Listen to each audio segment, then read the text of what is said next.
it's me, Tabatha Mudra, on screen with Mandy Hawk. Hello, hello. And we're going to do my interview, and I didn't know who to ask. Oh, yes, I did. It was the host of the screening on March 28th, which is Mandy.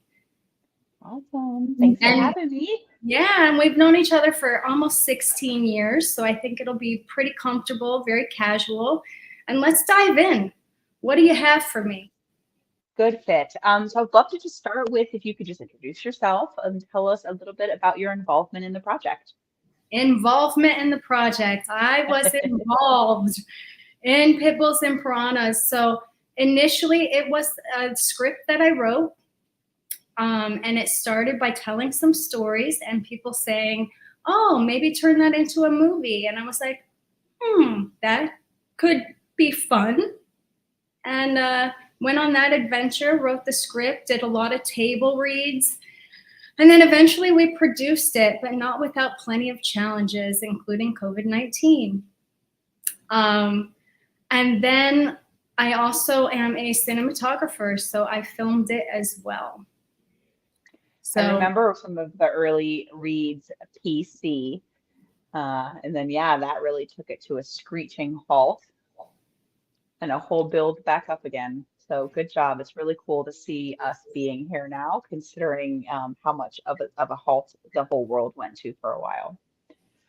Um, so can you talk a little bit more about your specific role? I know you said cinematographer, writer, but what did that look like as far as the filming of this part? well, going behind the scenes in the producing aspect of it was everything from getting the locations, which took 2 years, to the date of going door to door, going on Google Earth, walking around, trying to find era-specific sites that we could film at. And leaving notes on doors. And it was a literal DIY, make it happen. It was absolutely bonkers. I know every mobile home park from West Palm Beach. Yes. And then from the side of like writing it, when you write something so jam-packed, I think because I'm not a seasoned writer, this is the first film I wrote, and I was very nervous. So doing a lot of table reads, getting your peers to read it, make sure that it makes sense. Is the dialogue authentic? Do these characters come off the page? Should we essentially produce this film? Because it's nothing short of a miracle to do that, good, bad, or otherwise. And I just had this feeling that I had to do it. So You're able to yeah. push through all of that. I actually remember you trying to hire folks to look for sites. Well, I forget the term. Location scout. Location scouts, and I that was unsuccessful. couldn't find anyone to find it. It was because it's such a challenging site to find. It had to be predated 1970s, no upgrades, and film worthy. It had to fit. It had to fit the era, and that's impossible because it's 2024. How do you find something that's predated 1960s, 70s, never been up? No upgrades, right? That's tough. Can you paint us a picture of what typically happens behind the scenes in your role? Lots and lots of FaceTimes. So I think in this process, there's like the 3Ds. It was a million details, so many discussions, and a ton of decisions. So every Yeah. day you're consistently going through this rigmarole of, building your team and getting them on the same page with you, of the look, the feel, knowing everything and everybody's different assets and talents and how they're going to be used on set is very important. So you really reach into everyone's strengths as well. Talk a little bit about like the behind the scenes of, 'cause I know you did some filming in some pretty tight spaces and at a really hot time. Just like what does like a snapshot of what's happening, not just your role, but kind of in the background of this filming. I mean, a mobile home is already pretty small, but then you get a camera crew in there, and it's like With a big equipment, I'm assuming. very large equipment, yes, and bins and boxes and Pelican cases, and you know, you have to have a place for hair and makeup. You have to have a place for video village. You have to have a place for the lenses. Everything has to have a home, and you're going into a space that is like a closet and fitting in the middle of July, well, front of July, and it's hot. And when you're recording, you have to turn the AC off. We have a generator outside. We have a ton of disturbance. That's totally normal, but it's so hot. So a lot of the scenes have very authentic sweat in them.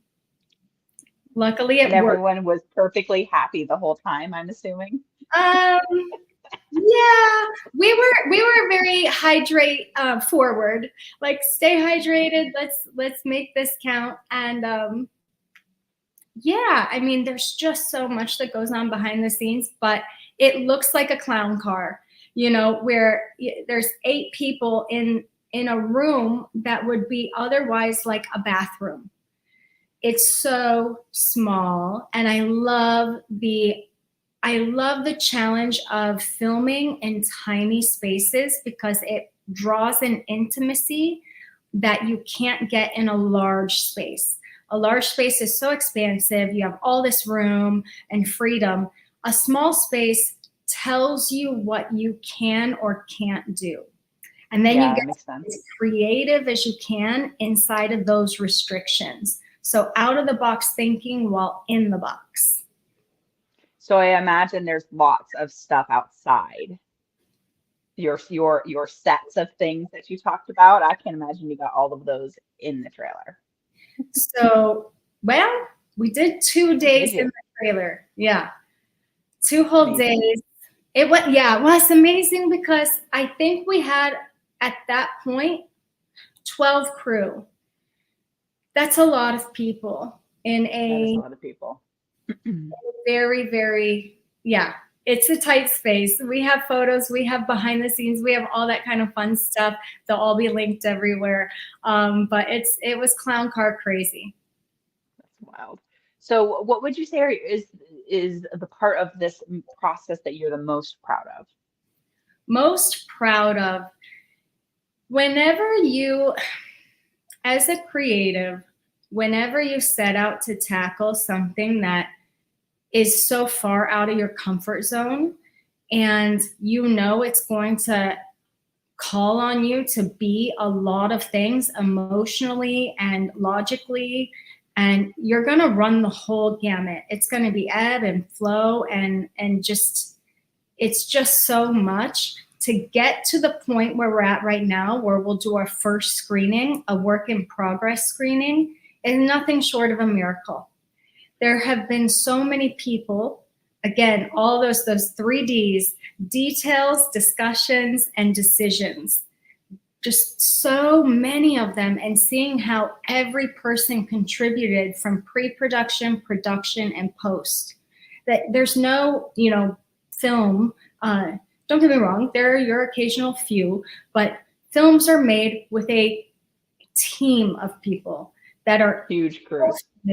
on the same page with the highest and best involvement for that scene, for that, it's beautiful. So to be here, I'm so So proud. when you say 12 crew, is that editors too, or just the folks that were there on site? Yeah, just on set production.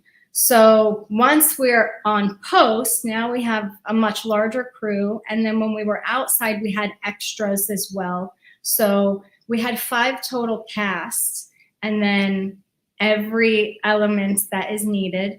And I could list them, but we tried to stay what we call skeleton crew as small as possible. We would have loved to have more people because it brings more production value and it's dynamic. It just couldn't work. It's a mobile home, and they were sardined in, like you could put your arm out and touch the other trailer. So you're like, ugh. We were tight. We Had to bonded. work with what you had. What inspired you or compelled you to work on this project? This project was a have to. It was so clear to me that I had to do it. And there are certain, I know people can find it in themselves who create. Like, you don't know why this energetic flow comes over you. And it's like a possession, a creative possession, where you're like, I must do this. And I just had to do it. So why I had to do it was because I hadn't seen this raw, gritty, real life scenarios played out on screen. And I wanted to relate with a life that I had personal experience in that way. I wanted to see myself in that perspective. And so it's cliche to say, in like a legacy building comment, like if one person connects to this film, we've done our job. But it's if one person says, wow, I saw myself there. And it's an empathy building, film. It's going to show you the underbelly of society, of a very specific niche of society that we otherwise turn our cheek to. So in that regard, I felt a sense of responsibility because I have firsthand knowledge in this. And the only story you can tell the truth of is your own. So, so there is some of this that's been done already. There are some folks who have attempted to tell a similar story. How is what you're doing different? So, yeah, in the basic response to that, it would be, I've seen it glamorized.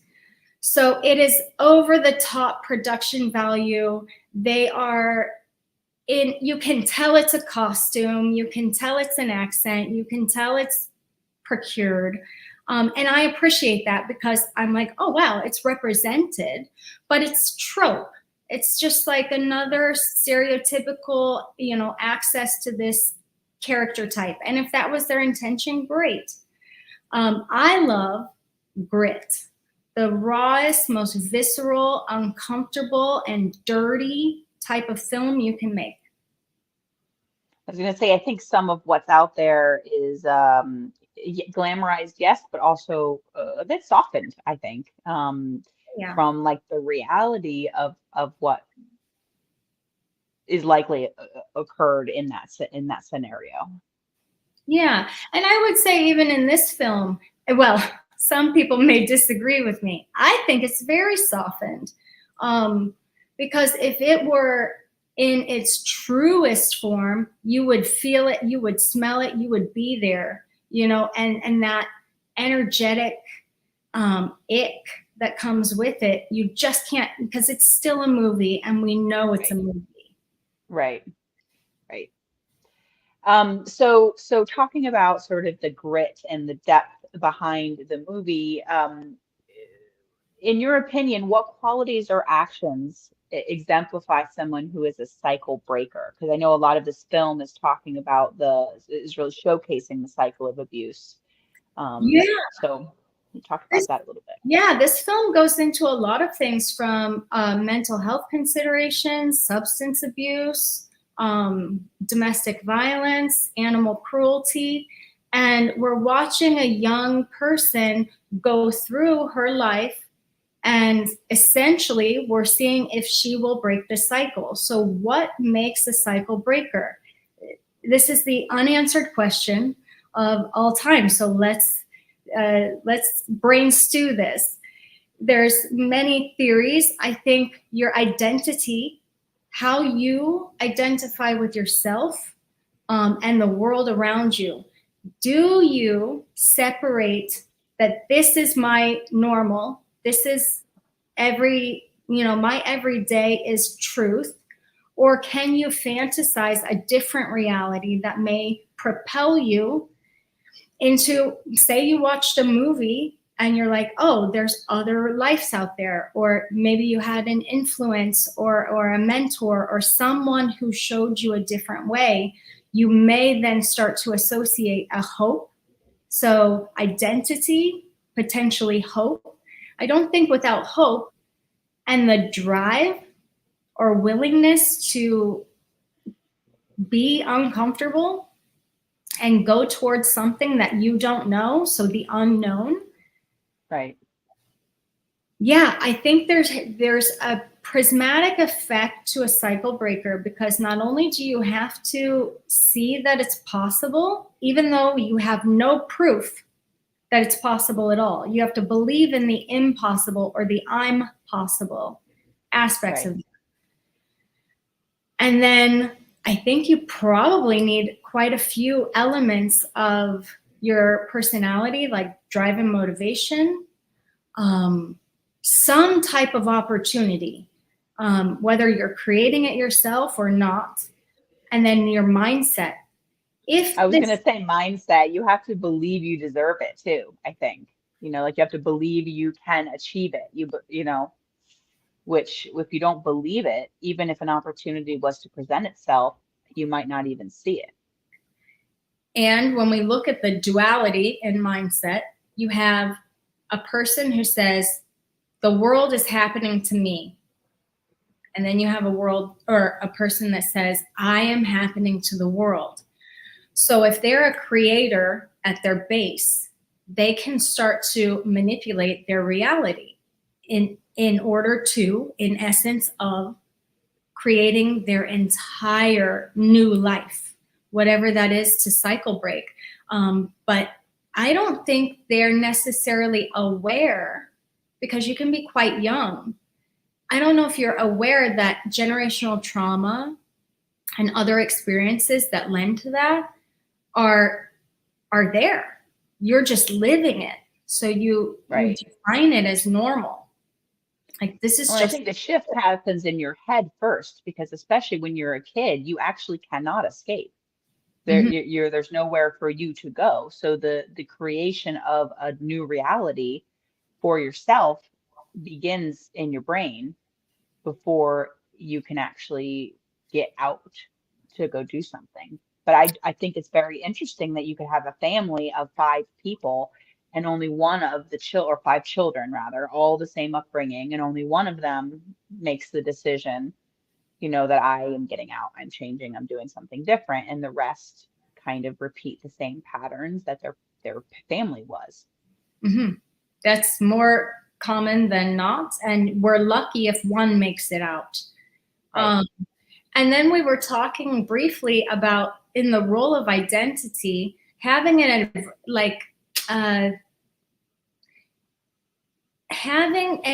experience that you feel different than, just knowing that there's something different about you. And as you were saying, someone had mentioned that if you're in the LGBTQ plus community, you may at a very young age identify as different and kind of walk the world with that.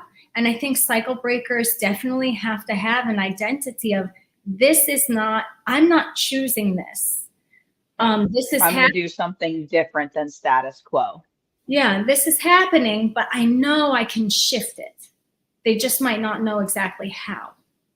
And I think that that could be very much the same for someone who maybe was growing up neurodivergent and they're the only one in their family and nobody seems to understand them. That kind of already puts you in a place to be questioning everything around you, which maybe makes questioning everything easier. I don't know. Mm-hmm. Interesting. Agreed. Do you have a favorite scene A from the favorite film? scene? Or one that really stood out to you? They all stand out to me because each actor was so, when I saw their self tapes, which is they get a page or two of the script and then they rehearse it in their homes and then they send it in. These particular 5 actors nailed it in their self tape. And that's so bizarre to me because they had no notes, they weren't working with anyone, and they understood. They had a little snippet of the background of the character. I So saw a couple of the self tapes. They were really good.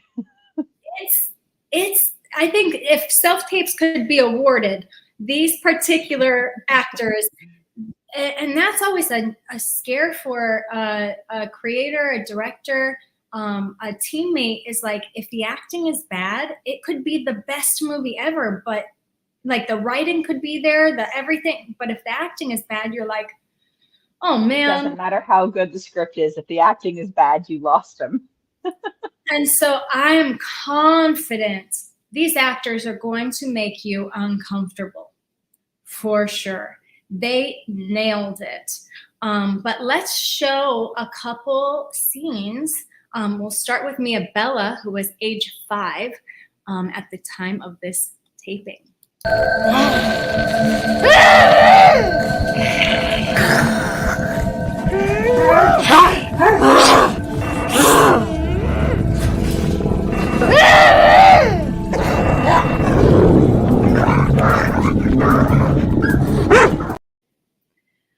So that particular scene is close to me because piranhas are illegal in many, many states.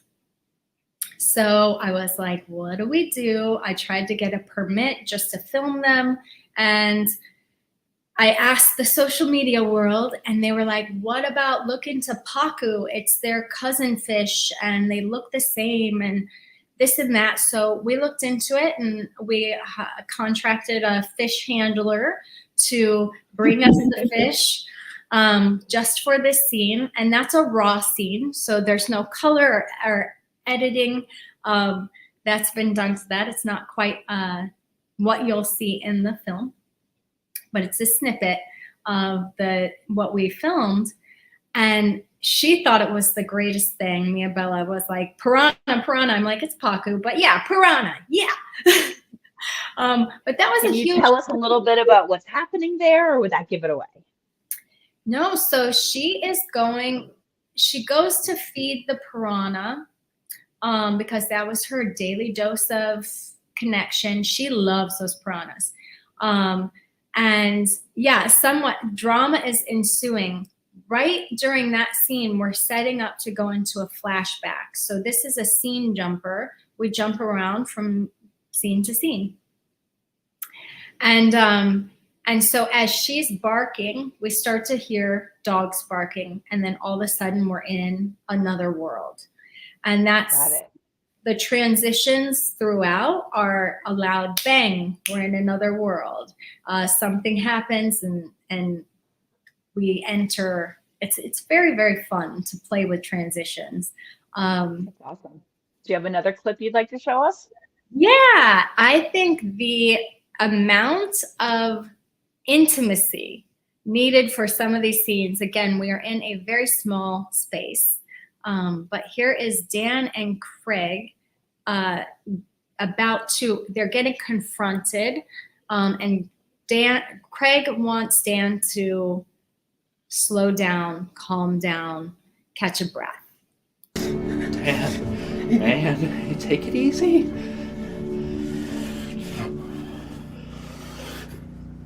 This ain't got nothing to do with you. Hey, man,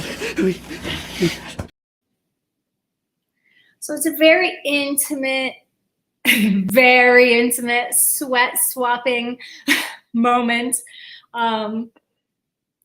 So, but the two videos, you have the one on the top and the one on the bottom. The one on the bottom is going to be like the final sort of zoomed in, and the one on the top was sort of like a behind the scenes view. Am I understanding that right?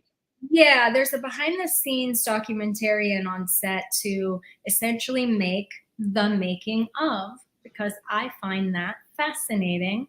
And when you're doing such a big project, to have it documented is a dream. If you don't have any, like you said, you know all about social media. You run a company that understands branding social media. And if we don't share that we did it, it never happened. Yeah, fortunately, that is the case. If you didn't take a picture, sometimes it didn't happen. What about creative challenges? Can you share about some of the biggest creative challenges you faced and how you overcame them? There were big creative challenges. There were small creative challenges. There was medium, and then every size in between. This is a creative project. So of course there were breakdowns, breakthroughs. The locations, as I said, was one of the largest hurdles Big that challenge. I had ever seen. Making the summer heat work for us. It was very hot. We were very Florida summers, and then the bugs and the sweat and the rain and the this and the that. So that was a huge hurdle. But we're all Florida folks, This is a film mostly made in Broward. The Pacu Piranha, the casting of dogs, getting them trained to do what they're supposed to do in 2 scenes, and communicating what that is before ever meeting the dogs, because the animal handlers have to take on the responsibility of training to do in this particular scene, the dog was to crawl in a limp way, like in a very dull way. And so documenting that and getting that scene correct was so challenging. I wish I could do it all over again. And I wish we had more time and more money and more time. And but tons you can do with more money, more time. Yeah, there was literally, when you want something so badly, the universe finds a way to test how badly you want it. So this is a testament to the pride that we will have on our screening day, is that we made it. It's here. And now we can actually, fully have our critique.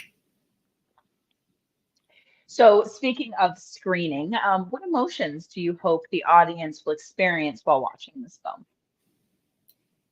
So I'm up against myself with the emotions of myself based on what I think.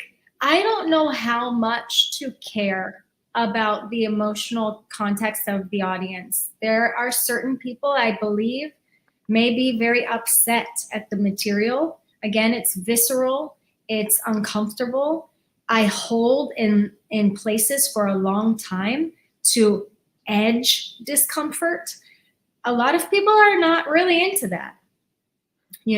Hopefully the niche invite only list that we have, I'm hoping to get a mixed bag of great reviews and I wish I never saw that reviews.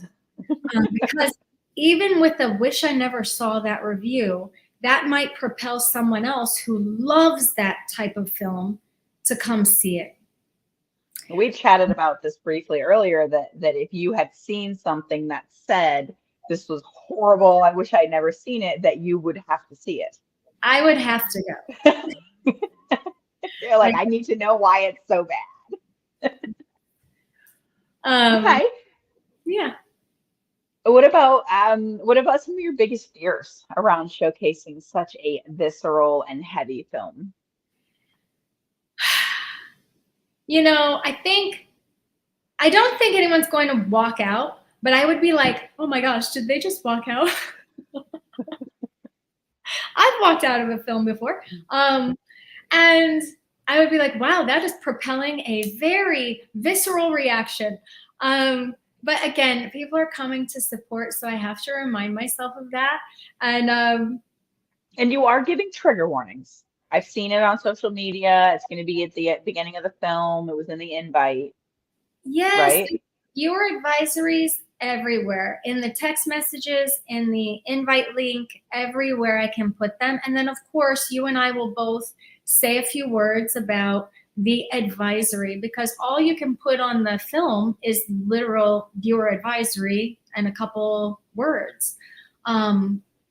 Again, if somebody is not into investigation discovery, does not like the ID channel, if they do not like certain content, and maybe they're more like interested in a dramedy or love story, this is definitely not that.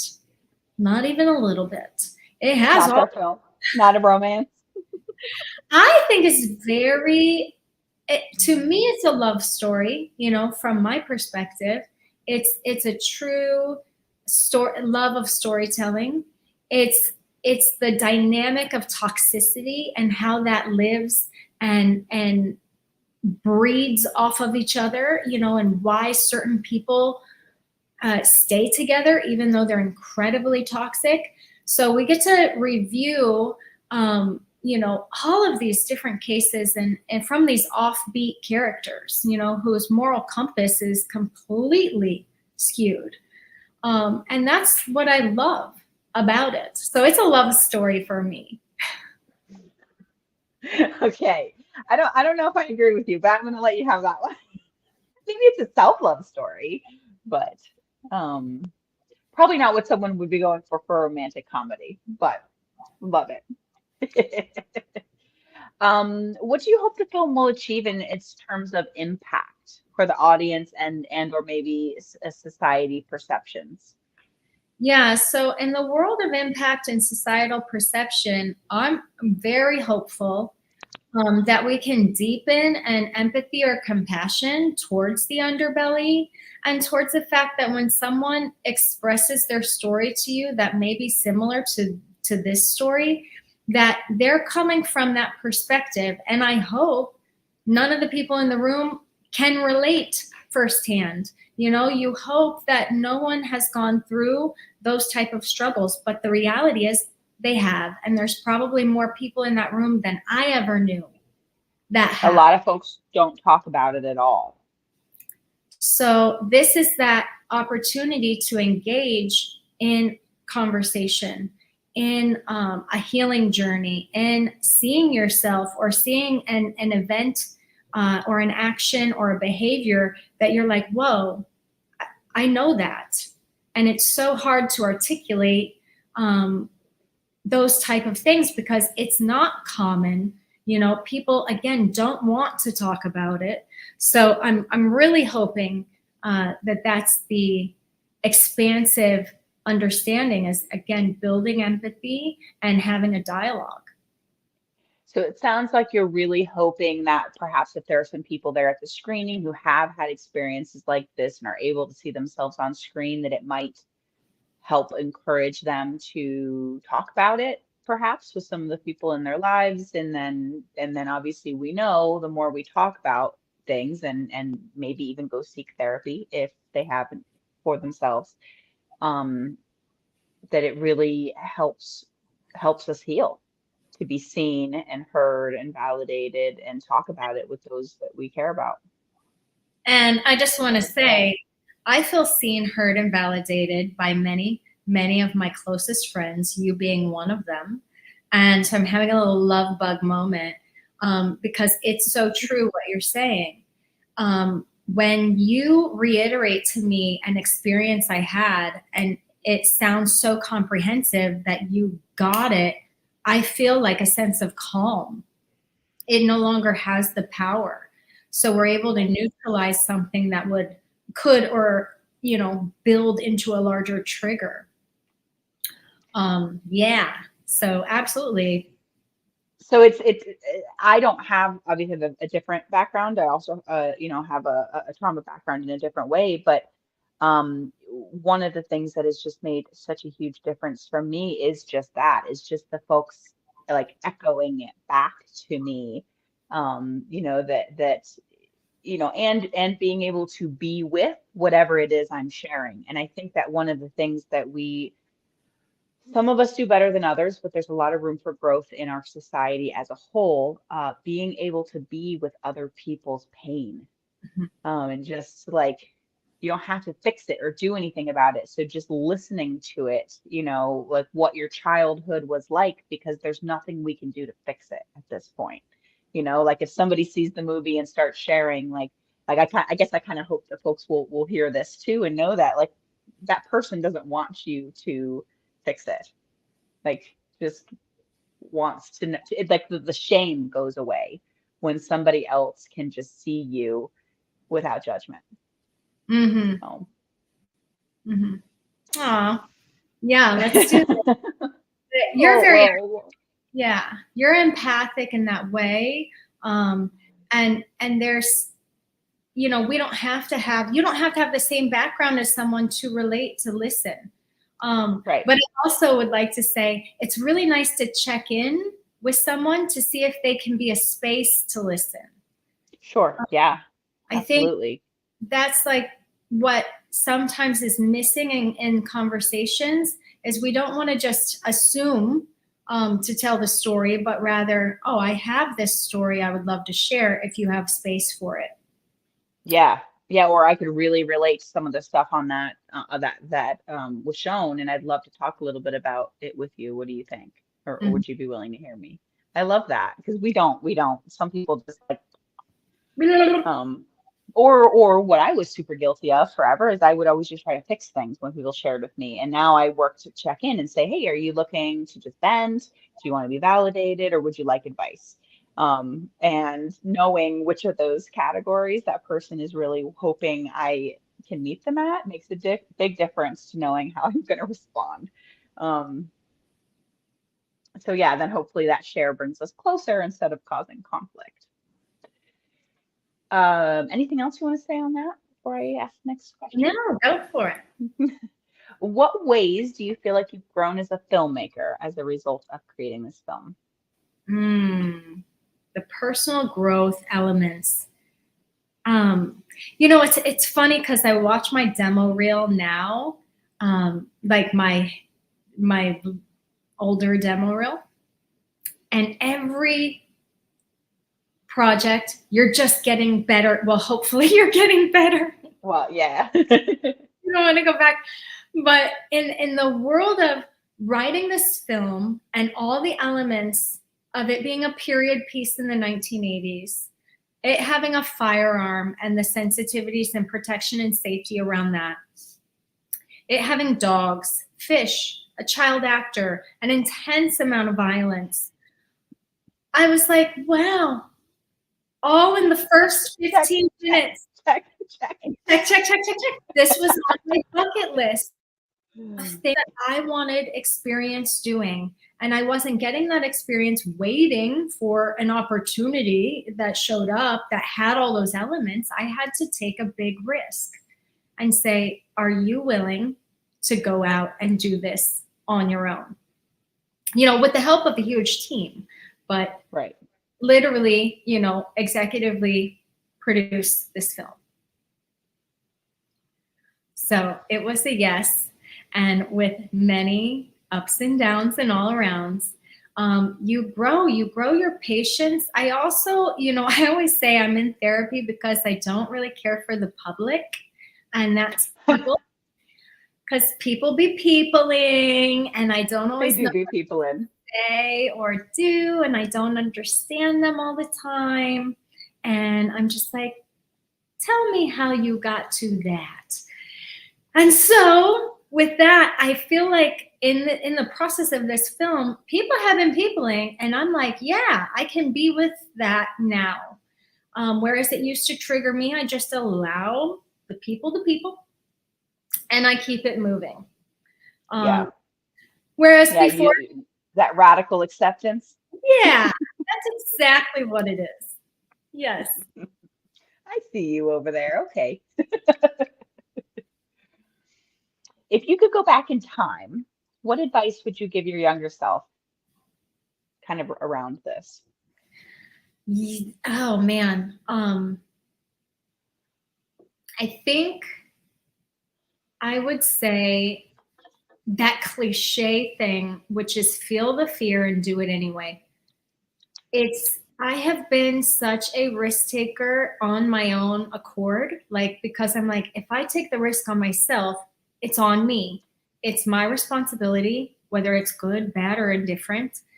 And I'll learn those lessons. And the people who come with me will either rise, as all boats rise, or just blame it on me. Like, it's fine. But taking those big risks, run to them. Don't wait, because even though I appreciate when people are much older than I and they're taking their first big risk, I'm like, do it. Yes. I just want to take those big risks as soon as you can. Like, I love that. really take the risk on yourself. You have everything to lose and everything to gain. So it's a funny thing because I'm all in. I'm all in on this film. It's just absolutely a holistic view of taking a risk and believing in yourself. And you really have stayed so consistent to this vision despite every wall that kept coming up to block the process. So that is really, really, just as a friend and community member, very, very proud of you. I'd like to ask you, this, like, it wasn't on my question list, but sort of your thoughts about how you hope your role might inspire more females in the film industry, because I know that that is a very unbalanced in the gender roles. Yeah, I mean, that's why we do these interviews, for visibility. That's why we're consistent on making sure those are seats at the table. I want to tell authentic female stories. I want to be a female telling authentic female stories. There's so many great stories out there. I want to tell my own story. I want to help another woman tell hers. And that there's a pain point in that. Many times I'll come up against a teammate, a female teammate, and give an opportunity, and they may say, I'm not quite experienced at that level, but my male counterpart is. And I says, but why would you give that role away if you could essentially level up? And I have those conversations every week. It's not new, it's not old. And the women who show up are so challenged, so moved by how much they could actually do, because you go on set and you know way more than you thought you knew. We usually do. We usually know way more than we think initially. They are smashing it and they're doing everything. And I'm like, you see? Like, you just need a little wind beneath your wings. So I would love to be that for any female who's considering filmmaking, who's considering storytelling in general. And we want to be part of that little tick that takes it from 4% cinematographers to 5%, 6% directors to 7%, and so on and so forth, for every role in front and behind the cameras. We definitely, we're seeking equality. That's it. Yeah, so all genders, all genders to the front, not just male, or non-binary, trans folks. Everybody deserve place in filmmaking too. So I want to end with a fun question. So last question: if you had a magical door that could open to anywhere, where would you want it to lead? Oh my goodness. My magical door. I have a few. I just want a hallway with tons of magical doors. This is your interview. You have as many doors as you want. Where do they lead? So I would love for one to be like a refrigerator door and take me to Meow Wolf, a psychedelic museum. Yes, me too. I'll join you. Another one, it would be like to see everybody I've ever loved. like just open the door and have just like enveloped with love. And then I would have another door that would take me to my favorite restaurants. And another door and another door. You know, I could just go on. Just I think every door to experience another joy, and the things that light you up in life. I want all those doors. All the light up in life. Is there anything else you want to share before we wrap this up? Oh man, what are you looking forward to as host of the WHIP screening, the first time it will ever be previewed in front of a live audience? I am very excited to also, much like you, I'm really curious to see kind of where in the film folks, you know, have like the big reactions. Um, I'm also just very so proud to be here with you in this moment, knowing I've kind of been through the process along the way, and you know we've been such a huge part in each other's personal growth journeys, and this big one being on stage. Like you were the first person who helped me get on stage. So here I am again, going to be on stage hosting, which, you know, I'm terrified of, but I do anyway. It's going to be great though. It's going to be a fun time. I'm really excited about mostly the reactions and kind of seeing where that is and just sharing another wonderful win with you. Absolutely. This is the, you know, the magnum opus, the biggest project I've taken on like all in. You know, I just Yeah, can't huge. underline enough the why wait.